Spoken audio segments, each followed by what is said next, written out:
দর্শক, 5 আগস্টের পর থেকে পুরো দেশের মানুষ, আপামর জনসাধারণ যে ভয়ঙ্কর একটি আতঙ্কের মধ্যে আছে যে বিষয়টি নিয়ে, সেটা হচ্ছে মব কালচার। অথচ এই মব কালচারকেই এখন সরকারের পক্ষ থেকে, সরকারের বিভিন্ন পর্যায় থেকে জায়েজ করার চেষ্টা করা হচ্ছে, যৌক্তিকতা তুলে ধরার চেষ্টা করা হচ্ছে। যদি তাই হয়ে থাকে, মব সৃষ্টিকারীদের চেয়ে এখন বরং ভয়ঙ্কর আমাদের কাছে মনে হচ্ছে যারা এটির পেছনে যৌক্তিকতা তুলে ধরার চেষ্টা করছেন। আমাদের প্রধান উপদেষ্টা একজন মহামান্য প্রেস সচিব আছেন, মিস্টার শফিকুল আলম। তিনি তো নানান বিষয়ে জাতিকে নসিহত করছেন এবং এ ধরনেরই একটি নসিহত করলেন শনিবার রাজধানীতে অনুষ্ঠিত একটি আয়োজনে। গত কয়েকদিন আগে সংস্কৃতি বিষয়ক উপদেষ্টা মোস্তফা সরোয়ার ফারুকীকে প্রশ্ন করার দায়ে যে 3 জন গণমাধ্যম কর্মীর চাকরি গেল, আমি জানি 4 জনের, যা হোক, এই চাকরিচ্যুতির ঘটনার পেছনে মবের হুমকি ছিল। জুলাই আন্দোলনের সাথে সম্পৃক্ত একটি গ্রুপের পেজ থেকে মব সৃষ্টির হুমকি দেওয়া হয়েছিল যদি তাদেরকে চাকরিচ্যুত না করা হয়, এবং সেই মব ঠেকাতে সরকার ব্যর্থ হয়েছে, অথবা স্বৈরাচারের দোষর ট্যাগ করে কারো বিরুদ্ধে মব তৈরি হলে সরকার ব্যবস্থা নেবে কিনা।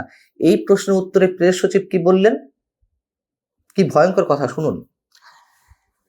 তিনি বলছেন, আপনি যাকে মব বলছেন তার এই প্রতিবাদ করার অধিকার আছে কিনা।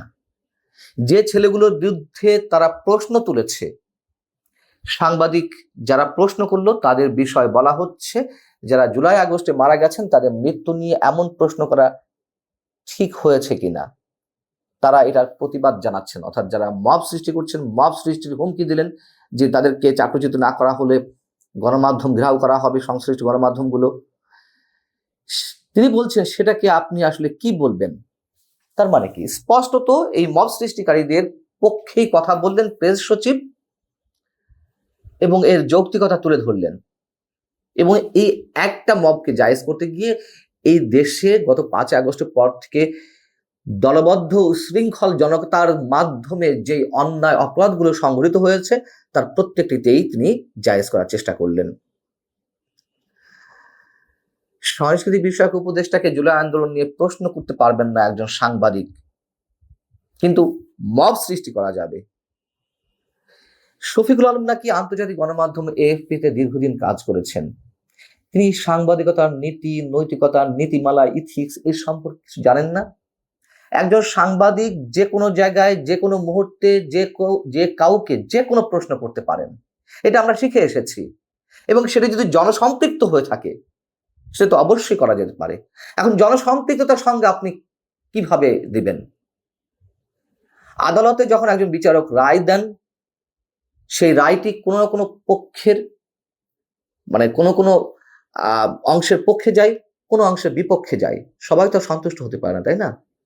এবং তা নিয়েও নানান ধরনের তর্ক তৈরি হতে পারে, বিতর্ক যুক্তি তর্ক তৈরি হতে পারে।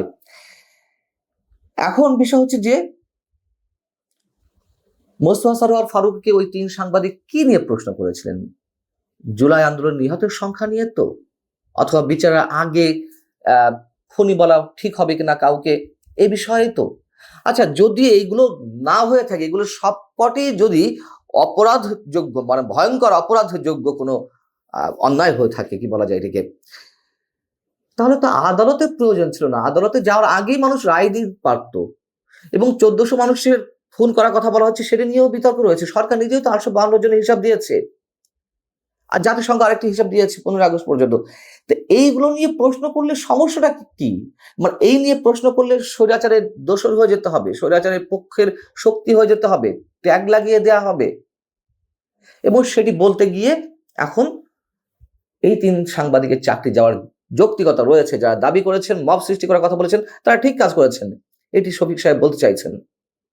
তাহলে যদি চোখ বন্ধ করেই বলে দিতে পারে আমরা যে 1400 মানুষ খুন হয়েছেন, শেখ হাসিনা খুন করেছেন, স্বৈরাচার এটি করেছে, তাহলে আর আদালতে যাওয়ার দরকার কি? আদালতের যুক্তি তর্ক উপস্থাপনের কোনো প্রয়োজন নেই।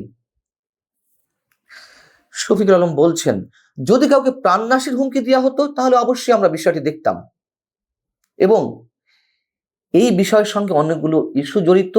এই বিষয়ের সঙ্গে হাসিনার গত 15 বছরের পুরো সাংবাদিকতা জড়িত। কি অদ্ভুত কথা। তিনি আরো বলছেন, কেউ যদি বলে যে আমরা মার্চ করব, এটাকে কিভাবে আমরা ক্রিমিনালাইজড করব, আমরা কিভাবে ক্রিমিনালাইজ করবো এই প্রশ্ন তুলতে হবে কেন?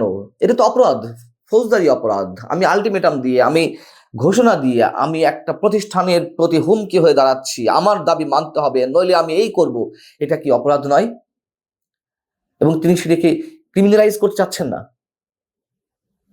বুলডোজার দিয়ে, ঘোষণা দিয়ে, বুলডোজার দিয়ে বঙ্গবন্ধু 32 নম্বর বাড়ি গুড়িয়ে দেওয়া হবে মাটির সঙ্গে, রাজনৈতিক দলের কার্যালয় আগুন দিয়ে জ্বালিয়ে দেওয়া হবে ঘোষণা দিয়ে, বাড়িতে বাড়িতে অগ্নিসংযোগ করে লুটপাট করা হবে, ভাঙচুর করা হবে, এগুলো ফৌজদারি অপরাধ নয়? এবং তিনি প্রেস সচিব, প্রধান উপদেষ্টার এক অর্থে সরকারের মুখপাত্র, এখন তিনি সেই দায়িত্ব পালন করেন। আর তিনি বলছেন প্রাণনাশীর হুমকি দেওয়া হলে আমরা কিছু দেখতাম। প্রাণনাশীর হুমকি দেওয়ার তো দরকার নাই। এই মব সৃষ্টির ঘটনাগুলোর মধ্যে কি মানুষের প্রাণহানির ঘটনা ঘটেনি? একটা গণমাধ্যম, আমি গণমাধ্যম সম্পর্কে যেহেতু কথা হচ্ছে, গণমাধ্যমের উদাহরণ দিই। যখন এই গণমাধ্যম 5-10 হাজার মানুষ মব সৃষ্টি করে ঘেরাও করবে, ভাঙচুর করবে, তার মধ্যে প্রাণহানির সংখ্যা থাকে না?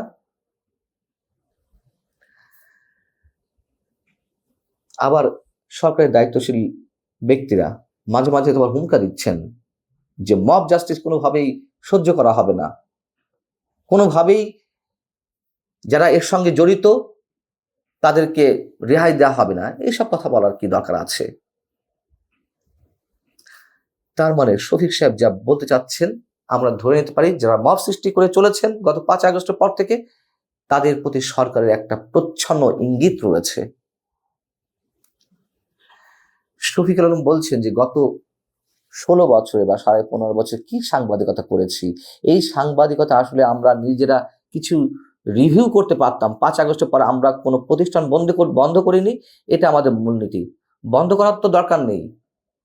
যে মবকে আপনি উৎসাহিত করছেন বা সরকারের পক্ষ থেকে ইন্ধন দেওয়া হচ্ছে, আমরা তো বলবো অবশ্যই ইন্ধন তো বটেই। 32 নম্বর যখন বুলডোজার দিয়ে ভেঙে গুড়িয়ে দেওয়া হলো, তখন সরকারের এক উপদেষ্টা বললেন যে আসুন উৎসব করি, ফ্যাসিবাদের তীর্থভূমি গুড়িয়ে দেওয়া হচ্ছে, সরকারি ইন্ধনই তো, এটা আমরা সবাই বুঝি।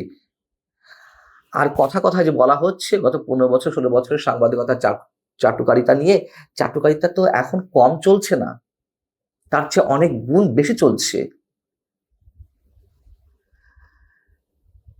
তিনি বলছেন যে এই সরকারের অন্যতম নীতি হচ্ছে কোনো প্রকারের ইনফ্লুয়েন্স না করা, কারো চাকরি পাওয়া কিংবা চাকরি খাওয়ার পেছনে আমাদের কারো মদদ নেই।